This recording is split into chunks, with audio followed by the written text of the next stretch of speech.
एक झटके में सेंसेक्स 4000 पॉइंट गिरा, निवेशकों के 20 लाख करोड़ स्वाहा। क्या यह सिर्फ एक इत्तेफाक था या इसके पीछे है एक सोची समझी साजिश? क्या अमेरिका भारत को आर्थिक रूप से कमजोर करने की चाल चल रहा है? क्या टैरिफ का बहाना बनाकर भारत की अर्थव्यवस्था को डुबोने की प्लानिंग हो चुकी है? दोस्तों, जो आपको दिखाया जा रहा है वो हकीकत का सिर्फ आधा चेहरा है। असली खेल पर्दे के पीछे चल रहा है। आज हम इस वीडियो में खोलने जा रहे हैं वो सारे राज जो आपको मुख्यधारा की मीडिया नहीं बताएगी। अमेरिका की चालें, शेयर बाजार की गिरावट, टैरिफ का बहाना और भारत की मजबूती को तोड़ने की कोशिश, सब कुछ एक्सपोज होगा। तो वीडियो को पूरा देखिए, क्योंकि ये सिर्फ एक खबर नहीं बल्कि भारत के भविष्य का सवाल है। लेकिन आगे बढ़ने से पहले कमेंट में जय हिंद जरूर लिखें, वीडियो को लाइक करके चैनल को सब्सक्राइब जरूर कर लें। दरअसल हाल ही में, या यूं कहे कि जब से ट्रंप की वापसी हुई है, तब से भारत के शेयर बाजार में जो हुआ वो किसी कयामत से कम नहीं था। सेंसेक्स 4000 पॉइंट लुढ़क गया, हजारों निवेशक बर्बाद हो गए, कुछ के तो बैंक खाते तक खाली हो गए, बाजार में खलबली मच गई। लेकिन सवाल यह है कि आखिर हुआ क्या? अचानक इतना बड़ा गिरावट क्यों? यहां एक इंटरेस्टिंग बात नोटिस करने लायक है। जैसे ही अमेरिका ने भारत पर टैरिफ बढ़ाने की धमकी दी, वैसे ही भारतीय शेयर बाजार में कोहराम मच गया। सवाल ये उठता है कि क्या यह सिर्फ एक इत्तेफाक था या फिर इसके पीछे अमेरिका की कोई चाल थी? ये गिरावट ऐसे ही नहीं आई। बाजार के बड़े खिलाड़ियों ने एक साथ अपने शेयर बेचे और छोटी मछलियों को डुबो दिया। निफ्टी 22,300 के नीचे आ चुका है, तो सेंसेक्स में भी 940 अंकों की गिरावट देखी जा रही है।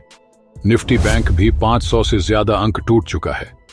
यह बड़ी गिरावट ऐसे समय में आई है जब अमेरिकी राष्ट्रपति डोनाल्ड ट्रंप एक बार फिर मैक्सिको, कनाडा और चीन पर टैरिफ लगाने का ऐलान किया है। वहीं ग्लोबल मार्केट में भी बड़ी गिरावट रही है। अमेरिका, जो खुद को दुनिया का बॉस समझता है, पिछले कुछ महीनों से अमेरिका और भारत के बीच ट्रेड वॉर जैसी स्थिति बनी हुई है। अमेरिका चाहता है कि भारत उसकी हर बात माने, वरना आर्थिक हमला झेलने के लिए तैयार रहे। और इसी प्लानिंग के तहत उसने एक तगड़ा झटका दिया, भारत पर नए टैरिफ लगाने की धमकी दी। कुछ विशेषज्ञों का मानना है कि यह अमेरिका की एक रणनीति हो सकती है, जहां वह टैरिफ के माध्यम से दबाव बनाकर अपने रक्षा उत्पादों की बिक्री बढ़ाना चाहता है। इससे न केवल अमेरिका की अर्थव्यवस्था को लाभ होगा, बल्कि भारत की रक्षा प्रणाली में अमेरिकी प्रभाव भी बढ़ेगा। कुछ थ्योरी यह भी कहती हैं कि अमेरिका भारत को F-35 बेचकर उसे रूस से दूर करना चाहता है, क्योंकि भारत अपने अधिकांश हथियार रूस से खरीदता है। F-35 की बिक्री से अमेरिका भारत के रक्षा क्षेत्र में अपनी पकड़ मजबूत कर सकता है, जिससे भविष्य में रणनीतिक लाभ मिल सकते हैं। टैरिफ का उपयोग व्यापारिक सौदों में एक महत्वपूर्ण हथियार के रूप में किया जा सकता है, खासकर जब देश अपने आर्थिक हितों की रक्षा करना चाहते हैं या दूसरे देशों पर दबाव डालना चाहते हैं। अमेरिका ने कई बार टैरिफ का इस्तेमाल करके अपने व्यापारिक साझेदारों के साथ सौदे करने की कोशिश की है, जैसे कि चीन के साथ हुए व्यापार युद्ध में देखा गया है। शॉर्ट सेलिंग का खेल भी एक कारण है, जिसकी वजह से शेयर बाजार गिरता जाए। अगर आपको शॉर्ट सेलिंग का मतलब नहीं पता, तो समझिए कि ये एक ऐसी चाल होती है जिसमें लोग पहले शेयर उधार लेते हैं, फिर उसे ऊंचे दाम पर बेच देते हैं और जब कीमत गिरती है तो उसे सस्ते में खरीद कर वापस कर देते हैं। यानी बाजार गिरने से उन्हें फायदा होता है। तो अमेरिका के बड़े हेज फंड्स ने भारत के प्रमुख शेयरों में शॉर्ट सेलिंग करनी शुरू कर दी, जिससे मार्केट में डर का माहौल बन गया और आम निवेशकों ने घबराकर अपने शेयर बेचना शुरू कर दिया।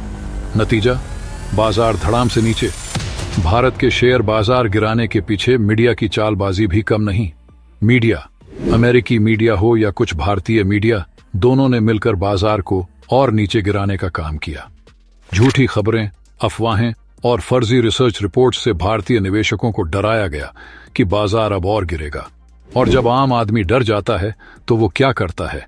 अपने निवेश निकाल लेता है। और यही अमेरिका चाहता था। इस साजिश में क्रिप्टो करेंसी और डॉलर का भी बड़ा रोल है।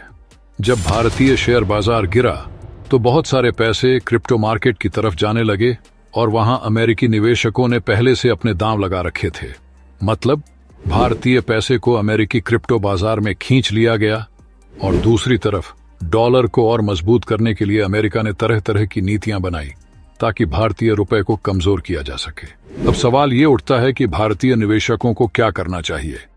सबसे पहले तो हमें धैर्य रखना होगा।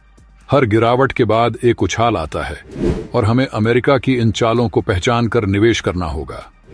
हमें भारतीय कंपनियों में भरोसा रखना होगा और अपने बाजार को मजबूत करना होगा।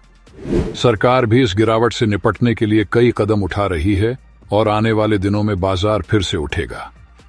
लेकिन क्या अमेरिका फिर से कोई नई चाल चलेगा? क्या हमें इससे बचने के लिए कुछ और कदम उठाने होंगे? अगर आप चाहते हैं कि हम इस पर और रिसर्च करें और आपको समय समय पर अपडेट दें, तो इस वीडियो को लाइक करें और चैनल को सब्सक्राइब करें।